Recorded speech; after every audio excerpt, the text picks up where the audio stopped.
The sun bled into the horizon like an open wound as horses thundered across the dusty plains, announcing danger before it arrived. Smoke curled from ranch chimneys as families hid behind shutters, whispering fearfully about debts and vengeance. At the lead rode Colt Harrington, a stern legend feared from one county to the next, known for collecting what was owed without mercy.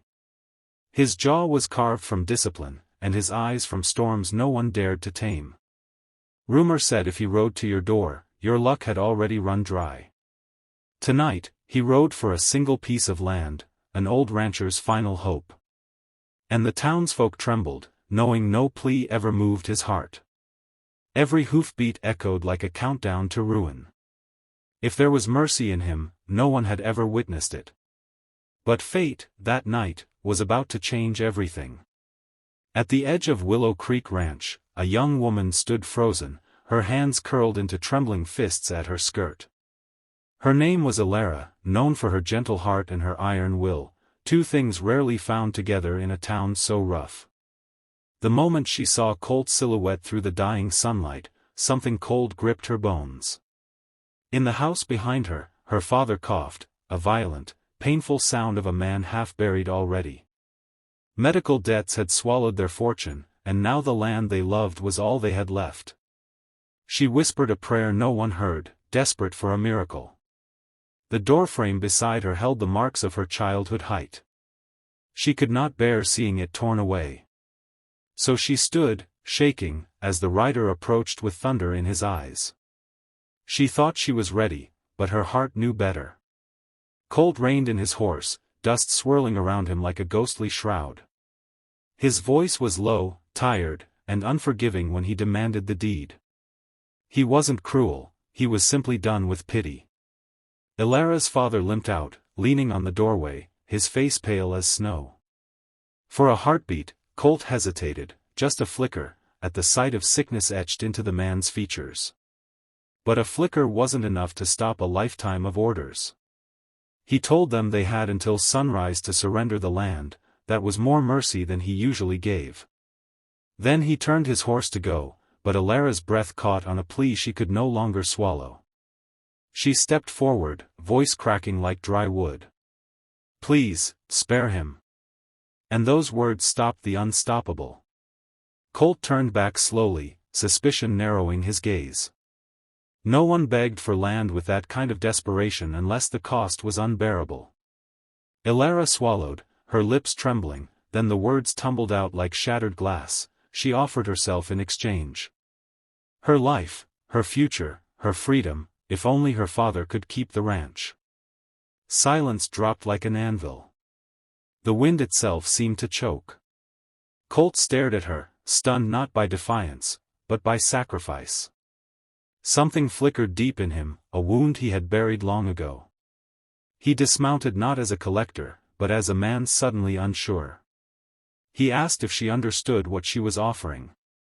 She nodded, though her heart screamed. For her father, she would burn. Her father's protest was a rasped cry, collapsing into coughs that shook his frail body. Ilara caught him, tears burning paths down her cheeks. Colt watched the scene with a haunted expression, as if it mirrored a memory he had tried to forget. Years ago, he too had lost land, and a mother, to the cruelty of collectors who never listened. That old pain twisted inside him like rusted nails. But he had sworn never to be weak again, never to bend to anyone's suffering. Yet here was a girl offering everything not for wealth, but for family. It cracked through his armor like lightning. Colt clenched his fists at his sides, feeling the war inside himself. Was he the monster everyone whispered about, or could he choose differently? He told her he would think, something he rarely did in business. He set up camp by the creek, unable to ride away. All night, sleep refused him, her trembling voice echoed through the trees. In the quiet darkness, he remembered his mother's gentle hands, her same fierce sacrifices, her whispers that love was the only true currency. That memory dug deeper than any bullet. By dawn, the embers of his fire died, and something inside him shifted with them. He rode back to the ranch, not as doom, but carrying questions. Ilara waited at the porch, dark circles beneath her eyes, ready to pay whatever price he decided. When their eyes met, something unspoken moved between them, fear, hope, and the faintest flicker of trust. Colt asked her father about the debts, about the ranch's history. The old man explained through ragged breaths how drought had ruined harvest, how sickness had drained savings, how pride had kept him silent. The ranch wasn't just land, it was legacy, memories stitched into every fence post. And Ilara, she was that legacy's beating heart. Colt listened longer than he ever had with any debtor. His stern mask cracked, revealing the truth. He was tired of taking, tired of being someone fear followed.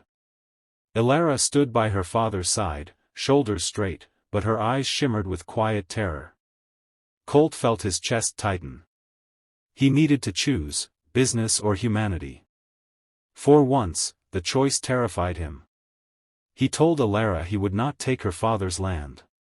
Relief burst through her like a sunrise, until Colt added the condition. She must allow him to stay. Work for him. Let him help rebuild the ranch so the debt could be paid fairly through labor and harvest. No sacrifice of her freedom, no stolen futures. Simply, partnership. Ilara blinked, stunned by the offer that felt too merciful for the man she feared. Her father's hand squeezed hers, weak but grateful. And for the first time, Ilara smiled, small, shy, and radiant. Colt turned his gaze away, hiding the warmth that climbed into his throat. Mercy, he realized, didn't weaken a man. It rebuilt him. Days melted into weeks as Colt worked beside them, trading his reputation's darkness for sweat and sunlight. Townsfolk watched from afar, whispering that maybe the legend of Harrington was changing. He fixed fences, herded cattle, and taught Ilara how to ride with confidence. She laughed, soft at first, then louder each day, and he found himself laughing too, a sound he barely recognized. Every evening, they sat on the porch, sipping tea, speaking about dreams they'd buried long ago. Colt learned Ilara's love for painting sunsets. Ilara learned Colt's secret fear of becoming the kind of man who once destroyed his family. In that house of memories, they both began to heal. Yet shadows are stubborn. One evening, a gang of rival collectors stormed the ranch, furious that Colt showed mercy. They believed weakness was contagious, and if Colt didn't crush debtors, their own business would crumble. Torches burned, and threats crackled in the air.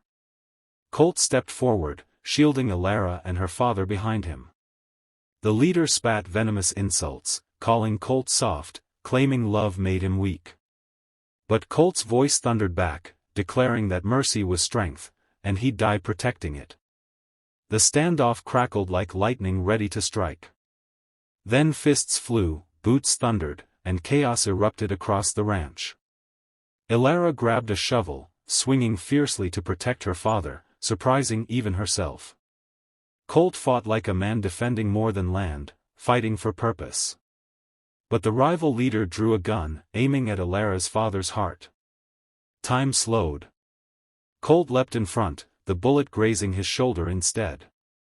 Pain exploded through him, but he growled through clenched teeth, determination overpowering agony. The other collectors fled, shaken by the fire in his eyes. Colt collapsed to one knee, the dirt soaking crimson, but the ranch held. Ilara was at his side instantly, her tears falling like rain on hot embers. He swayed, whispering that they were safe. Her hands trembled as they held his face. For the first time, she whispered his name like a promise. Recovery took weeks. Ilara tended to Colt with gentle hands, refusing sleep to keep vigil. Sometimes he woke to find her painting the sunrise, colors blooming across canvas like hope. He realized she brought light wherever she stood. When he finally grew strong enough to stand, he found her father smiling at him with quiet approval.